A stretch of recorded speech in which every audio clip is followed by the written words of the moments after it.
সমন্বিত একটি আমরা জোট গঠন করেছি, যেটির নাম দিয়েছে ঐক্যবদ্ধ শিক্ষার্থী জোট। এখানে আমরা গতকালকে প্রার্থিতা ফর্ম উত্তোলন করেছিলাম। প্রার্থিতা ফর্ম উত্তোলন এবং আজকে প্রার্থিতা ফর্ম জমা দেওয়ার জন্য আমরা এসেছি। আমরা জমা দিয়েছি অলরেডি। আপনারা দেখেছেন আলহামদুলিল্লাহ। এখন পর্যন্ত শিক্ষার্থীদের যে কম্পিটিটিভ জায়গা, যে ডাকসু যে উদ্দেশ্য করা, যে শিক্ষার্থীরা কম্পিটিশন করবে এবং শিক্ষার্থীরা তাদের রায় দেবে, সেই জায়গাটা হচ্ছিল। কিন্তু দুঃখজনকভাবে আমরা গতকালকে থেকে বেশ কিছু ঘটনা লক্ষ্য করেছি। তার মধ্যে একটি দেখেছি, বিশ্ববিদ্যালয় প্রশাসন হঠাৎ করে মনোনয়ন ফর্ম উত্তোলন করার জন্য একদিন বাড়ালো। এটি সুস্পষ্ট নির্দিষ্ট একটি দলের কাছে তাদের পক্ষপাতদুষ্ট আচরণ। আমাদের কাছে মনে হয়েছে বিশ্ববিদ্যালয় প্রশাসনের এটুকু সক্ষমতা থাকা দরকার ছিল। বিশ্ববিদ্যালয় প্রশাসনের বিশ্ববিদ্যালয়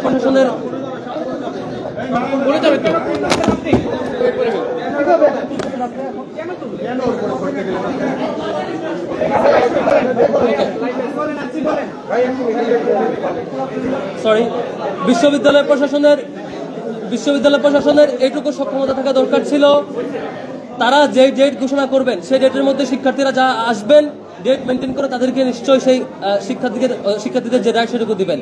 কোনো ধরনের পূর্ব পর্যালোচনা ছাড়া, কোনো ধরনের ডিসকাশন ছাড়া সরাসরি একদিন বাড়াই দেওয়া এবং বাকিরা জমা দেওয়ার পর হঠাৎ করে ঘোষণা দেওয়া, এটি নিঃসন্দেহে বাকিদের পলিসি মেকিং এবং বাকিদের সিদ্ধান্ত গ্রহণের পরে নির্দিষ্ট একটি পক্ষকে সিদ্ধান্ত গ্রহণের সামগ্রিক সুবিধা দেওয়া এবং পলিসি মেকিং এর বিশেষ সুবিধা দেওয়ার নামান্তর, এটা খুবই দুঃখজনক।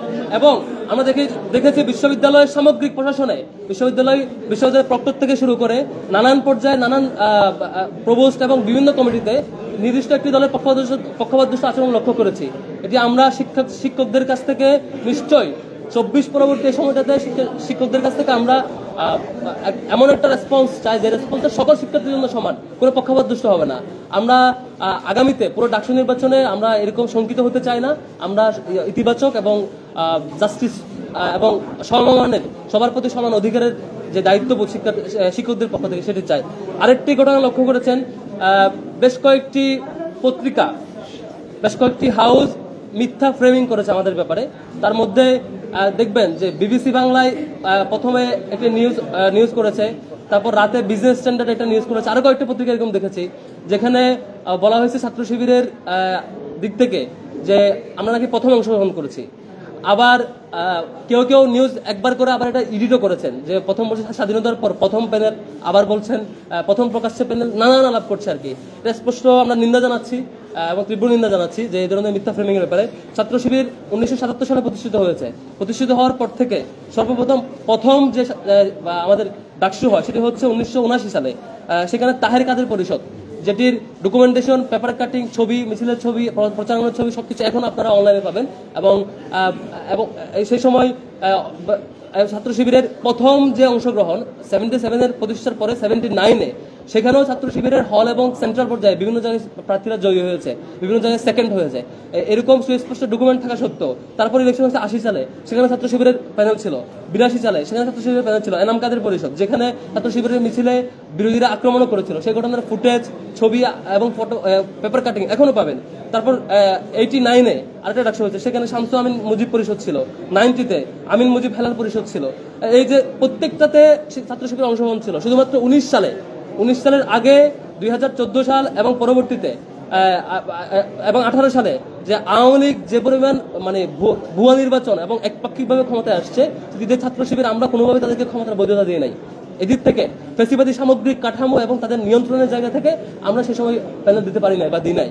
এটা ছাড়া এর আগে আমাদের এখন পর্যন্ত 7বার ডাকসু হয়েছে, মানে 25 সাল সহ ধরলে 7বার ডাকসু, তার আগে 6বার হয়েছে। 6বারের 5বারেই ছাত্র শিবির তার অংশগ্রহণ এবং তার রেসপন্স সবকিছু দেখিয়েছে। তারপরেও বেশ কিছু মেগা পত্রিকা, বেশ কিছু হাউস থেকে এভাবে ফ্রেমিং করা, এটা খুবই দুঃখজনক। ছাত্র শিবিরের ব্যাপারে আমাদের হাউসগুলোর কাছ থেকে সঠিক তথ্য প্রচার এবং সঠিক তথ্য প্রচার করবে আমরা আশা করছি। এবং কোনো বিষয় যদি জানার থাকে আমরা অনলাইন এবং আমাদের সোর্স থেকে জেনে নেওয়াটা ইতিবাচক মনে করছি। আমরা আজকে প্রার্থিতা ফর্ম জমা দিয়েছি। আশা করি প্রার্থিতা চূড়ান্তকরণের মধ্য দিয়ে আমরা এবং আজকে থেকে শিক্ষার্থীদের কাছাকাছি এবং শিক্ষার্থীদের যে রেসপন্স, শিক্ষার্থীরা যে রায় দিবে সেই রায়ের মাধ্যমে আমরা ইনশাআল্লাহ সঠিক প্রতিফলন দেখতে পাবো এবং ছাত্র শিবির দীর্ঘদিন যে আমাদের যাত্রা এবং আমাদের এখানে অন্যান্য যে স্টেক হোল্ডাররা আছে প্রত্যেকটা স্টেক হোল্ডারের সমন্বিত এই জোট যে আমাদের ঐক্যবদ্ধ শিক্ষার্থী জোট, এই জোটে অন্যান্য স্টেক হোল্ডার যারা প্রত্যেকে যার যার জায়গা থেকে শিক্ষার্থীর জন্য কাজ করেছেন। প্রত্যেকটা শিক্ষার্থী তার জীবন বাজি রেখে তার নানা চ্যালেঞ্জ উপেক্ষা করে এটাকে মানে নানা চ্যালেঞ্জকে ফেস করে তার সংগ্রাম জারি রেখেছে। আশা করি প্রত্যেকটা প্রার্থী, আমাদের প্রত্যেকজন প্রার্থী তার সেই প্রতিফলন শিক্ষার্থীদের রায়ের মধ্য দিয়ে আমাদের এই ঐক্যবদ্ধ শিক্ষার্থী জোট ইনশাল্লাহ এই ডাকসু ইলেকশনে সেটি পাবে। আমি কথা নিয়ে অনুরোধ করছি আমাদের ভিপি পদপ্রার্থী আবু সাদিক কায়েম ভাইকে।